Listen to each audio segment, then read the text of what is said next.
En videos anteriores habíamos mirado que el objeto de estudio de la química es la materia, es decir, que la química estudia la materia en su composición y estructura.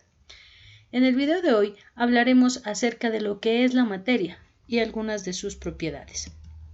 Materia es todo lo que ocupa un lugar en el espacio y puede ser percibido por los sentidos. Tiene masa, tiene volumen, tiene inercia. Cada ser humano es un objeto material. Todos ocupamos un lugar en el espacio, por lo tanto todos somos materia. La materia tiene unas características o también llamadas propiedades, algunas que ayudan a identificarlos y otras no. Entonces las propiedades de la materia se dividen en propiedades generales y específicas, y a su vez las propiedades específicas en físicas y químicas.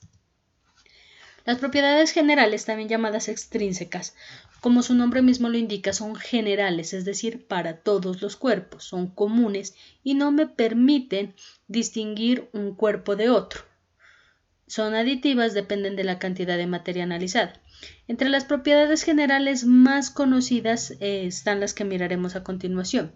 Entonces, la masa es la cantidad de materia que posee un cuerpo. La masa no varía con factor externo alguno. Es decir, que si usted se determina la masa en el contadero, va a ser igual que la masa en cualquier otra parte. ¿Por qué? Porque no cambia, no varía con factor externo alguno. Así sea que esté en la Tierra y se vaya a la Luna, la masa no va a cambiar. Se mide con una báscula o con una balanza, creo que todos la conocemos, y sus unidades de medida son el kilogramo, el gramo, las libras, las arrobas. Ahora, ¿por qué la masa es una propiedad general? Porque cualquier cuerpo la puede tener. Es decir, si yo digo estudiante del grado 10º con una masa de 45 kilogramos, no queda especificado que sea una persona en específico. ¿Por qué? Porque muchas personas, muchos estudiantes de diferentes colegios y de grado 10º van a tener esa misma masa, o sea, no me permiten diferenciar un cuerpo de otro. Veamos con el peso. El peso es una fuerza de atracción entre dos cuerpos por efecto de la gravedad. Entonces aquí tenemos este dibujito con una persona que está parada sobre la superficie terrestre. Una fuerza de atracción, en este caso entre la Tierra y la persona. Eso es el peso. Depende de la gravedad, o sea que este sí varía. Entonces va a depender del sitio donde usted se determine el peso. No va a pesar lo mismo usted en la Tierra que en la Luna. De hecho, no va a pesar usted lo mismo en el contadero que si se mide, si determina el peso en la línea ecuatorial, en Quito. Entonces miren, aquí está el ejemplo, la masa 120 kilogramos, la masa en la Tierra, la masa en la Luna va a ser la misma, pero su peso cambia, ¿no? El peso se determina con un dinamómetro y su unidad de medida es el newton. Es aditiva y depende de la cantidad de materia que se esté analizando. Es decir, a mayor masa, pues mayor será el peso, porque mayor será la atracción, ¿no? Entonces el peso no va a ser el mismo de una persona que tenga mayor masa. Eso quiere decir que depende de la cantidad de materia. Y se determina con un dinamómetro. El peso se puede calcular por medio de esta fórmula: peso igual a masa por gravedad. Por lo tanto, el peso depende directamente de la gravedad. A mayor gravedad, mayor peso, o a mayor masa, mayor peso. Ya que si tiene mayor masa, pues mayor será la atracción y por lo tanto, mayor será el peso. Volumen. Volumen es el espacio ocupado por un cuerpo. Sus unidades de medida son el litro, mililitros, centímetros cúbicos, etc. El volumen de la sustancia se puede determinar de diferentes maneras dependiendo del estado en el que se encuentre la materia. Si queremos medir el volumen de los líquidos, que sería la cosa más simple, porque hay recipientes que ya están marcados con las cantidades, entonces basta con agregar el líquido y ubicar hasta la línea la medida que nosotros querramos. Para eso tenemos los beaker o los vasos de precipitado, las pipetas, las buretas, las probetas, los matraces, el Erlenmeyer, entre otros instrumentos que nos sirven para medir el volumen de líquidos. Para medir el volumen de los cuerpos regulares, pues depende de la forma que tengan, ¿no? Pero que sean cuerpos regulares, tienen una fórmula matemática para poder determinar su volumen. Es así como el volumen del cubo es lado o arista a la 3. Basta con saber uno de los lados para poder calcular el volumen. Para los cuerpos irregulares, o sea, los que no tienen una forma definida, por ejemplo, si le permiten o si le piden calcular el volumen de una piedra, pues se hace de manera indirecta. Aquí miramos el ejemplo, en una probeta hay 22 mililitros de un líquido y queremos determinar el volumen de esta piedra. Pues adicionamos la piedra, observamos que el volumen se desplaza de 22 mililitros a 26. Quiere decir que la piedra ocupa un volumen de 4 mililitros. Todas las anteriores son propiedades generales, porque no me permiten distinguir un cuerpo de otro, ¿no? Cualquier cuerpo las puede tener. Pero hay unas propiedades específicas o intrínsecas que son únicas o propias para cada materia, para cada sustancia. Así como nosotros tenemos una huella digital que nos permite identificarnos, las sustancias también tienen muchas huellas digitales que son propias para cada materia, para cada sustancia. Por ejemplo, el brillo.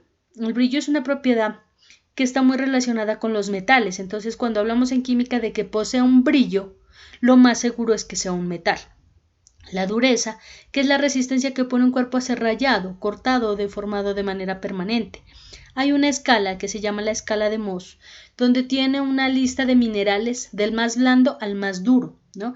Que no es la resistencia que pone a ser rayado, dice, ¿no?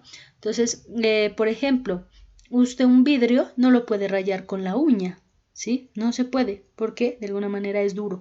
Bueno, en esa escala de Mohs que les hablo, el diamante es uno de los minerales más duros que no se puede rayar. Así usted tenga un cuchillo, usted no va a poder rayar un diamante. La viscosidad es la resistencia que presentan los fluidos para su desplazamiento.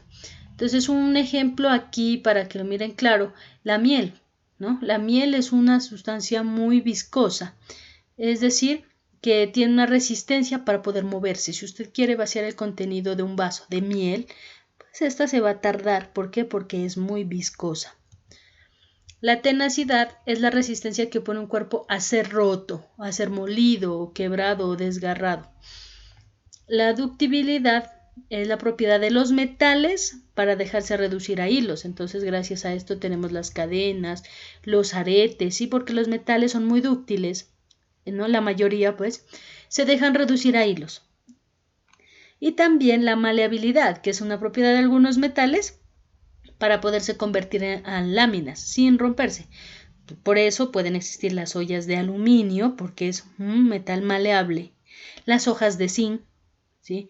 Porque son láminas, ¿sí? Porque el metal es maleable.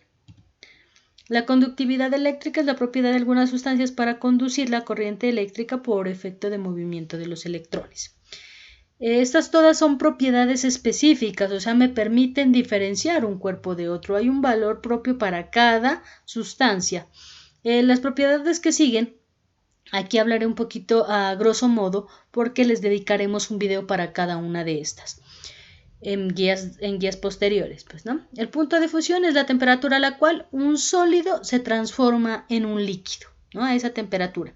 Por ahorita lo vamos a dejar ahí y luego ampliaremos el concepto de punto de fusión. Y el punto de ebullición, la temperatura a la cual un líquido se transforma en gas. La densidad también es una propiedad específica de la materia. ¿Por qué?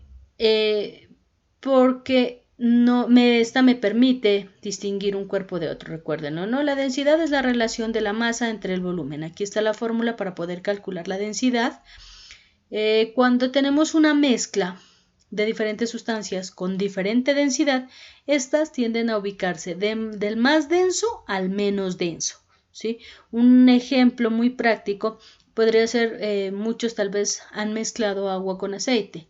Y no importa el orden en que usted adicione, siempre el agua va a estar en el fondo y el aceite en la superficie. ¿Por qué? Porque el agua es más densa que el aceite. Y si seguimos adicionando sustancias de diferente densidad, que sean insolubles, pues la mezcla siempre se va a ubicar del más denso al menos denso.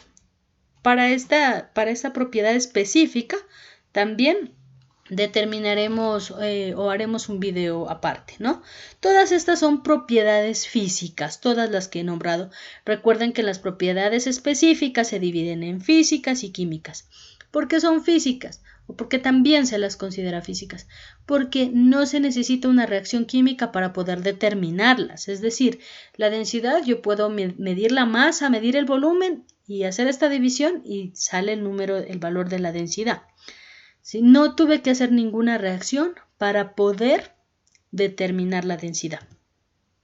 Y las propiedades químicas, que son aquellas que para poder determinarlas la materia tiene que cambiar, tiene que convertirse en otra cosa. Por ejemplo, la combustión, para saber si un compuesto es comburente o no, o qué tan comburente es, pues tengo que cambiar la materia. Usted quema un pedazo de papel y deja de ser papel, se transforma en dióxido de carbono, en monóxido de carbono, en cenizas, o sea, ya la sustancia cambia, se transforma, ¿no? Esa es una propiedad química. Espero pues que con este video les quede un poco más claro los conceptos y cualquier cosa por favor me escriben.